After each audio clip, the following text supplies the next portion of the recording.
नमस्ते। I bow to the divine in you. आज मेरे हस्बैंड शुभम की इम्प्लांटेशन हुई।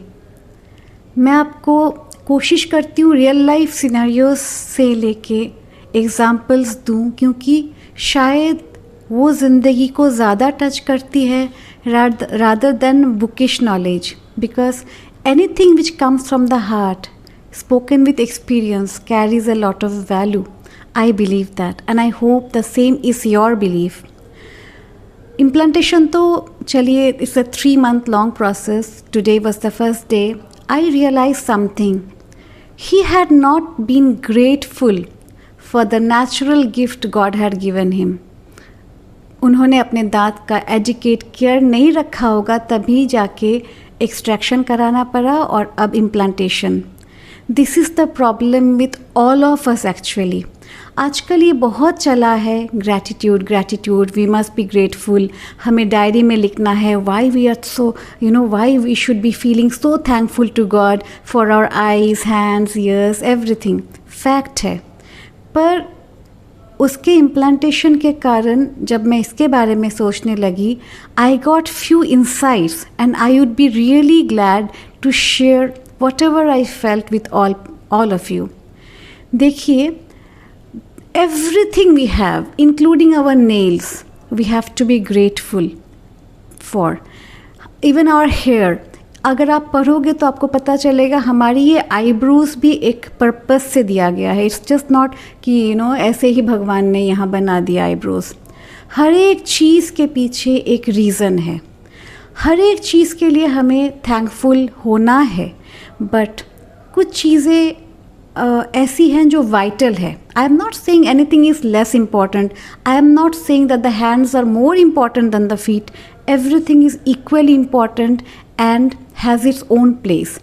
पर हम जब सिलेक्ट करते हैं तो हम कुछ ही टॉपिक पर बता सकते हैं, बोल सकते हैं, शेयर कर सकते हैं, और उससे ग्रेटफुल होने के दरवाजे खुल जाते हैं, जिससे हम बाकी चीज़ों के लिए भी ग्रेटफुल फील करना वी स्टार्ट फीलिंग ग्रेटफुल। हमें वो नॉलेज मिलती है, वो इंसाइट मिलती है, अच्छा इस चीज़ के लिए भी हमें ग्रेटफुल होना है। जैसे air, water, we take this for granted, तभी तो इतनी पोल्यूशन है ना। अगर हम ग्रेटफुल होते तो हम इनको प्रोटेक्ट करते। शायद हमारी अगली जनरेशन ज़्यादा समझदार होगी and they will be taking more care. But when I speak of gratitude, let me talk about or let me choose 2-3 things which I feel are vital. दांत के बारे में तो मैंने बता दिया, so I will not be talking about this element which can be replaced today, but there are certain things which cannot be replaced, like your mind. क्या आप अपने माइंड को रिप्लेस कर सकते हो? थॉट प्रोसेस को रिप्लेस कर सकते हो?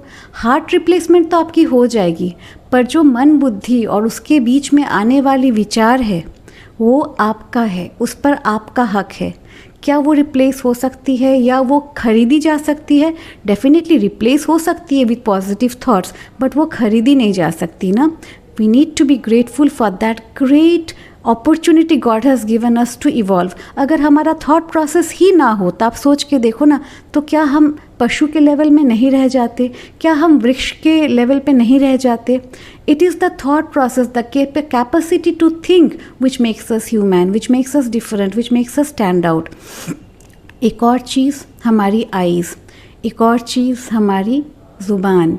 नॉर्मली हम जब एक चेहरे को देखते हैं, किसी से मिलते हैं, हमारी नेचुरल फोकस जाती है आँखों पर, ज़ुबान पर और डेफिनेटली हार्ट पर, या थिंकिंग पैटर्न। आप इसको इंटेलेक्ट कह सकते हो, माइंड कह सकते हो, it's up to you. When I say we have to be thankful. Thankful कैसे? खाली रोज़ सुबह उठ के बोल दिया, oh God I am so thankful for the eyes, oh God I am so thankful for the lips you have given me, for the tongue, for the entire system which makes me talk, for the vocal system, and we say, oh God, I am so thankful that you have given me life. सिर्फ इस तरह से thankful होना, ये लगता है आपको कि ग्रैटिट्यूड का रिजल्ट देगा आपको? I don't think so. अगर हमें सचमुच में ग्रेटफुल होना है तो हमें क्रिएटर को ये भी दिखाना है ना कि what are we doing with the gifts he has given us. मेरे गुरुजी ये कहते हैं और बहुत सारे संत लोग ये कहते हैं कि कृपा उस पे ज़्यादा होती है जो कृपा का वैल्यू रियलाइज़ करता है ना। तो हमें वैल्यू रियलाइज़ तो करना ही है। ये जो आजकल विजुअलाइजेशन, लॉ ऑफ अट्रैक्शन, ये सब आज की बातें नहीं हैं। वेद शास्त्र में ये सब बहुत पहले से है और जिन्होंने प्रैक्टिस किया है they have reached very high levels. तो हमें प्रैक्टिस कैसे करना है? कुछ प्लेजर्स हम ऐड कर सकते हैं। रूखा सूखा थैंक यू तो एक रूखे सूखे बर्थडे विश की तरह हो गई ना, जो दिल से नहीं आई। अगर हम रियली अपने आइज़ के लिए ग्रेटफुल होना चाहते हैं, let us tell God, let us pray to God to give us the wisdom कि हम अपने आँखों से अच्छाई ही देखें, सब में हर जगह डिविनिटी को ही देखें, क्योंकि बिना डिविनिटी के nothing can exist. There can be no creation without the creator. So let us see, let us try to see that creator hidden in every possible aspect of his creation. हमको उस creator, उस भगवान को हर जगह देखने की कोशिश करनी है, इवन इन दोज पीपल जिनको हम एक्चुअली लाइक नहीं कर रहे हैं। हमें वो प्रे करना है, हे भगवान आप इनके अंदर हो, मुझे ये एहसास कराओ ताकि मैं आपकी डिविनिटी, आपकी अच्छाई देख पाऊँ, ना कि इस इंसान की लिमिटेशन को। ये हो गई आँखों के लिए। ज़ुबान के लिए क्या? एक छोटा सा फंडा दूंगी। अगर मैं कहूँ कि आप ज़ुबान से खाली प्रे करो, हाथ वो यूज़फुल है जो भगवान के सामने जुड़े जाते हैं। This things are good to hear but at times difficult to implement and probably in this age शायद हमेशा पॉसिबल नहीं हो पाती।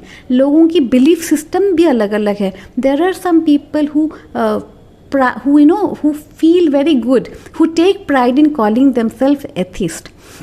I will not question them, but I can only suggest you something जो शायद एक वैल्यू ऐड करे आपके जीवन में। अगर हमने एक छोटा सा डिसीजन लिया कि मुझे ना अपने ज़ुबान से ऑथेंटिक रहना है, मुझे कम से कम झूठ बोलना है, एक डिसीजन रोज़ सुबह खुद को कहें मैं आज झूठ नहीं बोलूँगा, मैं आज झूठ नहीं बोलूँगी unless there is an emergency.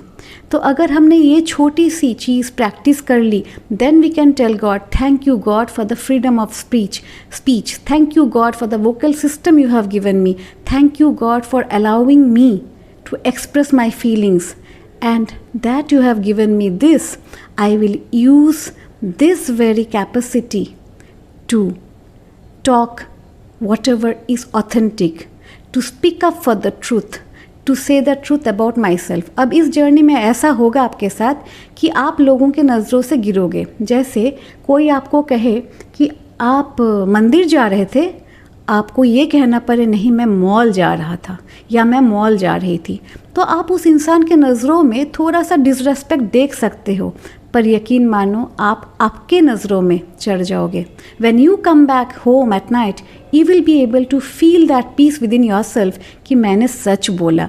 और ऐसे करते करते ना आपका कॉन्शियस माइंड और सबकॉन्शियस माइंड में एक दोस्ती हो जाएगी, क्योंकि आपके अंदर ना कुछ बनावटी वर्ल्ड रहेगा ही नहीं, और वो अंदर से ही आपकी इट विल मैनिफेस्ट एवरीथिंग। हम मैनिफेस्टेशन की बात करते हैं ना कि लॉ ऑफ अट्रैक्शन, ग्रैटिट्यूड, इन सब से क्या होगा? मैनिफेस्टेशन होगी। हम जो चाहते हैं वो हम जो चाहते हैं वो हमें मिल जाएगी, पर वो होगी क्या, कैसे? That will happen only when you have power here. And how will you have that power? कैसे वो पावर आपको मिलेगा? सच बोलने से। आपके पास वो आईज़ हो जो लोगों की अच्छाई देखे, आपके पास वो ज़ुबान हो जो अपने लिए सच बोले, और आपके पास वो दिल हो जो भगवान के प्रति ग्रेटफुल हो। आपको लगता है सुबह उठ जाना एक जस्ट कोइंसिडेंस है, it's just a happening in your life. पता है कितने लोग सोते हैं और उठते नहीं हैं, and we are not even grateful to God for giving us another day to live.